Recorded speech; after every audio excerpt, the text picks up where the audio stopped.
क्या आपने कभी सोचा है कि रामेश्वरम शिवलिंग का संबंध भगवान राम और रामायण काल से क्यों जुड़ा है?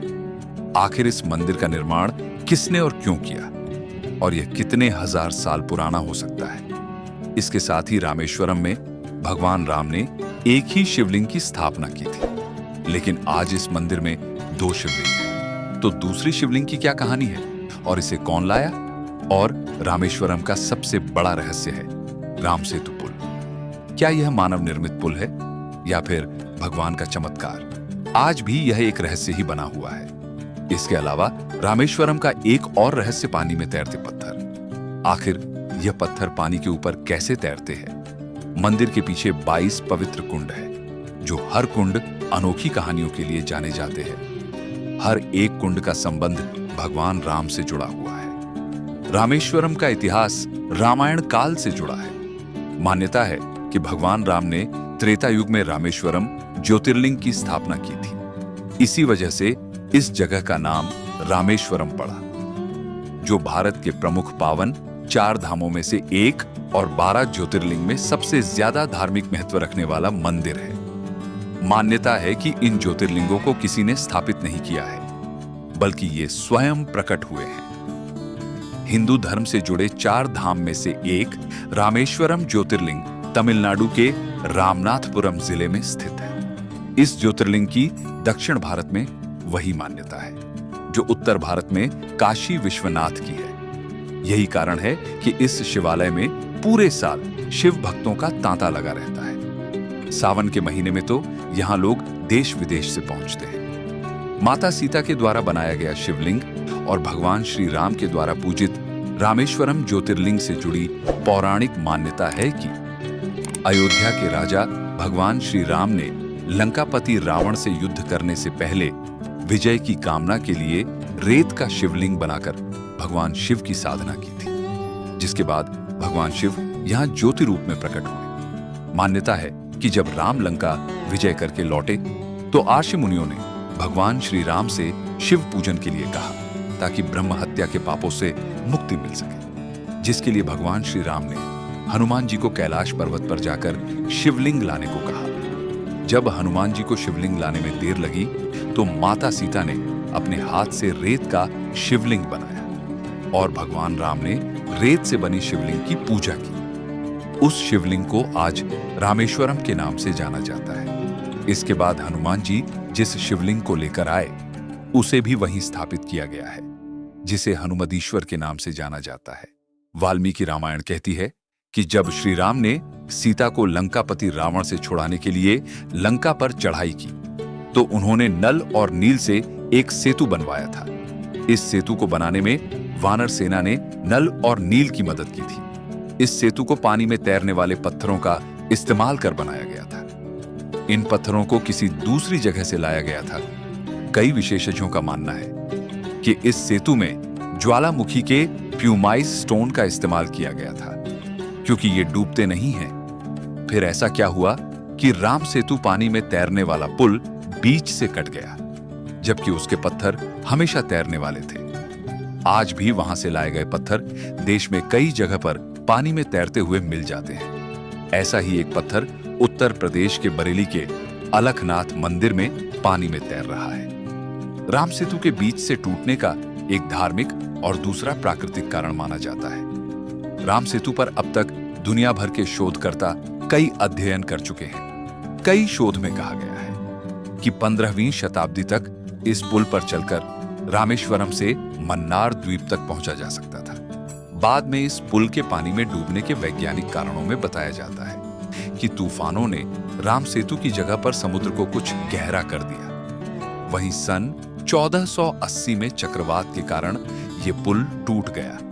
फिर समुद्र का जलस्तर बढ़ने के कारण राम सेतु कुछ फुट पानी में डूब गया। धार्मिक कारणों में बताया जाता है कि विभीषण ने खुद इस पुल को तोड़ने के लिए श्री राम से अनुरोध किया था।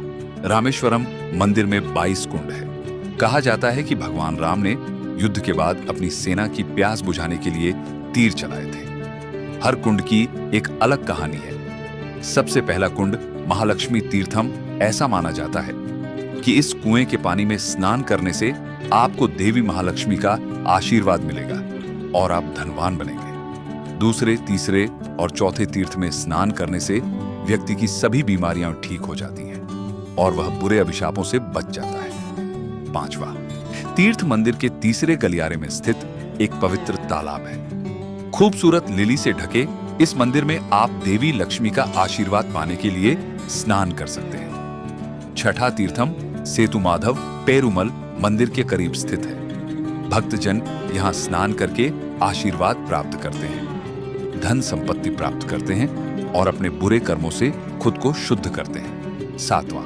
तीर्थ कवच तीर्थ है। इसे गवछा या स्वतीर्थ भी कहा जाता है। माना जाता है कि इस तीर्थ में स्नान करने से मृत्यु के बाद नरक जाने से बचा जा सकता है।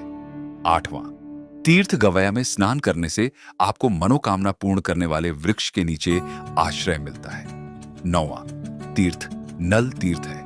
ऐसा माना जाता है कि नल तीर्थ में स्नान करने से आपको भगवान सूर्य से ज्ञान प्राप्त करने में मदद मिलेगी और आपको स्वर्ग में स्थान मिलेगा। सेतु माधव पेरुमल मंदिर के पास स्थित 10वां तीर्थ नीला तीर्थ है। माना जाता है कि इस कुएं में स्नान करने से अग्नि योग के लाभ मिलते हैं। 11वां तीर्थ है संगु तीर्थ। इसे चंकू तीर्थ भी कहा जाता है। यह तीर्थ भीतरी गलियारे में स्थित है। इस तीर्थ में स्नान करने से आपको जरूरत के समय दूसरों के प्रति कृतज्ञ होने से पश्चाताप करने में मदद मिलेगी। 12वां तीर्थ है चक्र तीर्थ। ऐसा माना जाता है कि इस तीर्थ के जल में स्नान करने से आपको अच्छे स्वास्थ्य का वरदान मिलता है। 13वां ब्रह्महटि विमोचन तीर्थम आंतरिक प्रांगण में स्थित है। माना जाता है कि ब्रह्महटि ऐसा व्यक्ति जिसने अपने वर्तमान या पिछले जन्मों में जानबूझकर या अनजाने में गाय को मार डाला है, अपने पापों से छुटकारा पा लेता है। 14वें और 15वें तीर्थ मंदिर के भीतरी गलियारे में है। ऐसा माना जाता है कि इन तीर्थों में स्नान करने से आपको भूत, वर्तमान और भविष्य का ज्ञान प्राप्त होता है। 16वें, 17वें और 18वें तीर्थ मंदिर गलियारे के अंदर आंतरिक प्रहार में स्थित है। भारत की प्रसिद्ध नदियों के नाम पर यह वे स्थान है जहां गणानासुरी राजा ने ज्ञान प्राप्त किया था। 19वां तीर्थ शिव तीर्थ मंदिर के गलियारे के अंदर स्थित है। ऐसा माना जाता है कि इस स्थान पर आप भगवान विष्णु और भगवान शिव के खिलाफ बुरे शब्द कहने का पश्चाताप कर सकते हैं। 20वां तीर्थ सत्यमीर्थ आंतरिक गलियारे में स्थित है। इस तीर्थ के पवित्र जल में स्नान करने से आपको अपने पापों से मुक्ति मिलेगी। मंदिर के गलियारे के अंदर 21वां तीर्थ सर्व तीर्थ आंतरिक गलियारे में बनाया गया है। ऐसा माना जाता है कि सर्व तीर्थ में स्नान करने से आपको सभी तीर्थों में स्नान करने के बराबर लाभ मिलता है। कोड़ी तीर्थम को सभी तीर्थमों में सबसे पवित्र माना जाता है। मंदिर के गलियारे के अंदर 22 तीर्थमों में से अंतिम इस ऐतिहासिक तीर्थम के बारे में माना जाता है कि इसने भगवान कृष्ण को उनके दुष्ट चाचा राजा कंस की हत्या के पाप से मुक्ति दिलाई थी। अगर आपको हमारी ये छोटी सी जानकारी अच्छी लगी हो तो आप मेरे इस वीडियो को लाइक तथा आप मेरे इस चैनल मिस्ट्री टेंपल को सब्सक्राइब और अपने लोगों को शेयर करें ताकि ऐसे ही जानकारी मैं आप लोगों के लिए लाता रहूं। धन्यवाद।